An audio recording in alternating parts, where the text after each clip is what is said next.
Assalamualaikum warahmatullahi wabarakatuh.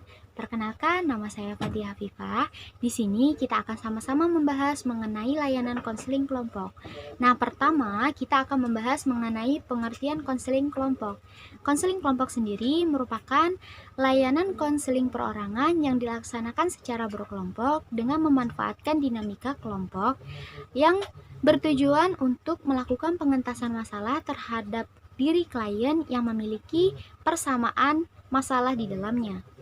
Kemudian, konseling kelompok sendiri terdiri atas 4 atau sampai 12 orang, di mana apabila kurang dari 4 itu akan kurang efektif dikarenakan dinamika kelompok yang kurang, dan apabila lebih dari 12 akan mengalami kesulitan karena kesulitan dalam memfokuskan diri klien terhadap konseling atau klien yang berjumlah lebih banyak.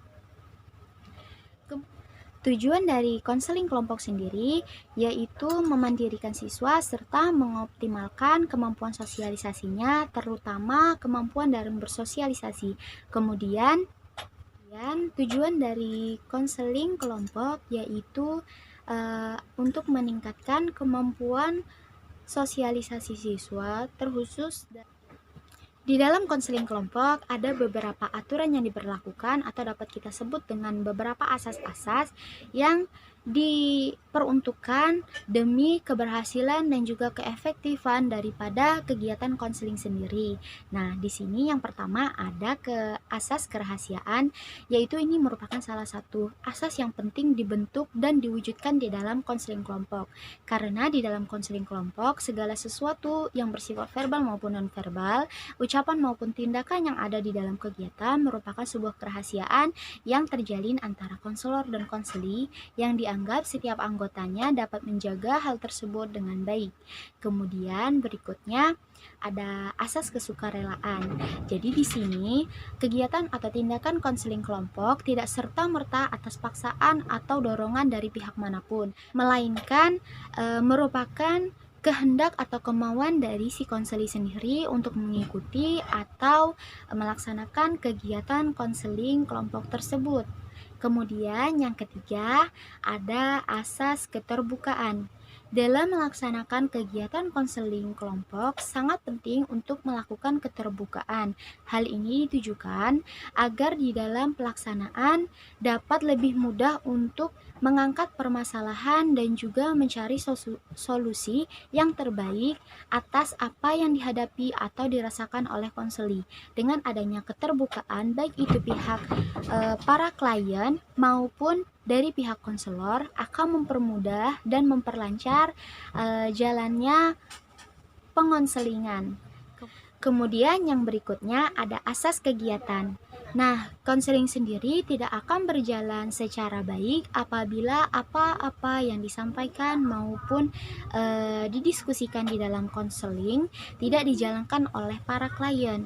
Jadi, apabila menginginkan kegiatan konseling yang lebih efektif, apa yang telah didiskusikan dapat lebih baik apabila dapat direalisasikan dengan bentuk kegiatan oleh para konseli atau klien di dalam konseling kelompok tersebut.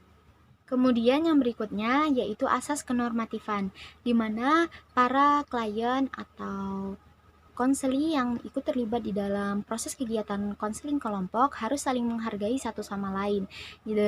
Dengan kata lain, apabila ingin mengemukakan pendapat ataupun sebagainya harus dengan tertib dan juga menghargai pendapat dari orang lain. Kemudian yang terakhir yaitu asas kekinian, atau dapat kita artikan sebagai masalah yang dibahas atau didiskusikan di dalam kegiatan konseling kelompok, yaitu masalah yang masih baru atau yang sedang dialami oleh para klien, bukan masalah yang lalu ataupun masalah yang akan datang, melainkan masalah yang memang masih hangat atau yang sedang dirasakan oleh para klien. Nah, yang berikutnya kita akan membahas tahapan-tahapan di dalam konseling kelompok. Di dalam konseling kelompok ada beberapa tahapan yang dilakukan atau dilaksanakan untuk mencapai keberhasilan konseling sendiri. Di sini ada 4 tahap, kita akan bahas satu-satu. Yang pertama ada tahap awal. Nah, di tahap awal ini di dalamnya akan ada yang namanya orientasi dan eksplorasi. Biasanya pada tahap ini disinilah akan timbul ketidakpercayaan atau keraguan-raguan dari pihak konseli. Nah, apabila konselor dapat memfasilitasi dengan baik keadaan tersebut, maka hal tersebut akan membangun kepercayaan serta membuat konseli lebih nyaman dan dalam mengikuti proses konseling. Kemudian hal-hal yang terkait atau termasuk ke dalam kegiatan awal ini yaitu memperkenalkan diri dengan baik, kemudian menyambut dengan hangat konseli atau klien, kemudian berdoa, kemudian diawali dengan menyampaikan pengertian dari konseling kelompok, tujuannya, asas-asasnya, bagaimana pelaksanaan konseling kelompok dapat terjadi. Kemudian dilanjutkan dengan perkenalan dengan masing-masing anggota kelompok. Tahap berikutnya yaitu tahap peralihan.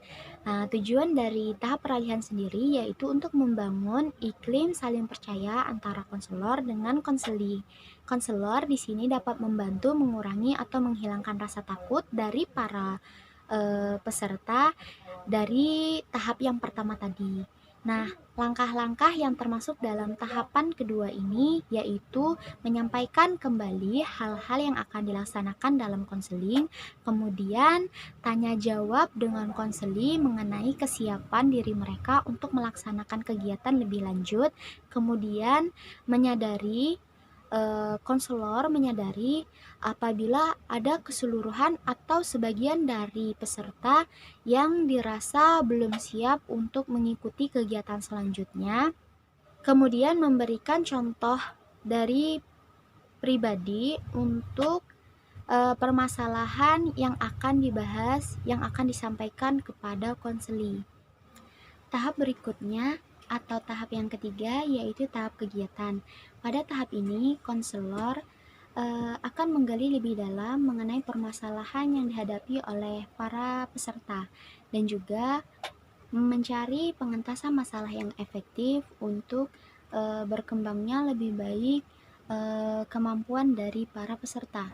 Nah, di sini ada beberapa langkah-langkah yang termasuk ke dalam tahap kegiatan ini. Yang pertama yaitu konselor mempersilahkan kepada para peserta untuk menjelaskan atau menceritakan permasalahan pribadinya secara bergantian satu persatu.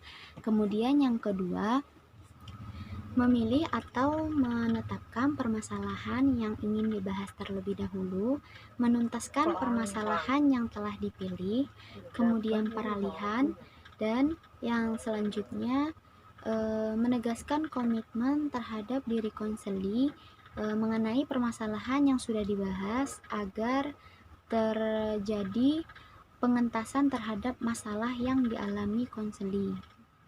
Tahap selanjutnya yaitu tahap yang terakhir atau bisa disebut dengan tahap pengakhiran. Di sini para konseli atau peserta konseling kelompok akan mulai menunjukkan perubahan tingkah laku di dalam kegiatan. Nah, yang merupakan langkah-langkah di dalam tahap ini yaitu yang pertama, konselor menjelaskan bahwasannya proses konseling akan segera diakhiri. Kemudian tahap tanggapan atau kesan yang diberikan oleh para konseli atau peserta didik serta menjelaskan kemajuan atau perubahan yang telah dialami masing-masing. Kemudian membahas tindakan lanjutan dan pesan dan kesan dari peserta kelompok, berterima kasih, doa, dan perpisahan. Nah, di sini ada beberapa teknik dari konseling kelompok yang dapat digunakan selama proses kegiatan. Di antaranya sebagai berikut. Mari saksikan.